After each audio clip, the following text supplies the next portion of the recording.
عملنا ثوره محترمه وسمحنا لها تضيع بكل الاحترام. بنعمل دستور محترم ومش عاجب ولا حد فينا. عندنا قواعد ثابته كبيره جدا في المجتمع.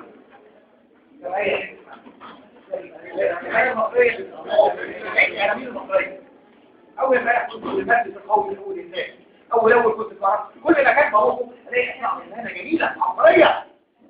وماذا قدمت اكثر من تعمل جيد نريد دعما حقيقيا.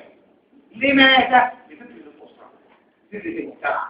انا لا يعنيني الرساله المشوهه من الجامعه ولا الرساله المشوهه ايضا من الكنيسه ولا يعنيني المدرس الفاشل اللي بيمد ايده تحت عشان يرتشي من الطالب مقابل العلم.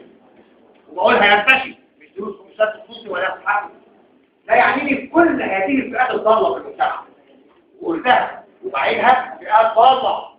الرساله المشوهه من المسجد او من الكنيسه او من المدرس دي رسائل جهات صالحه ويجب علينا بترها. بس بترها ازاي؟ يعني نعيد تخطيط انفسنا. انت يا شاعر افرض وجودك على بيتك اولا.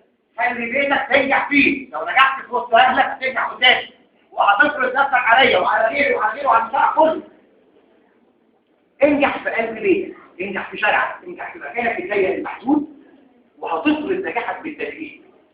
هتلاقيك غصب عن عين الاعلام فاتح بابه عشان مش بتجري ورا الاعلام.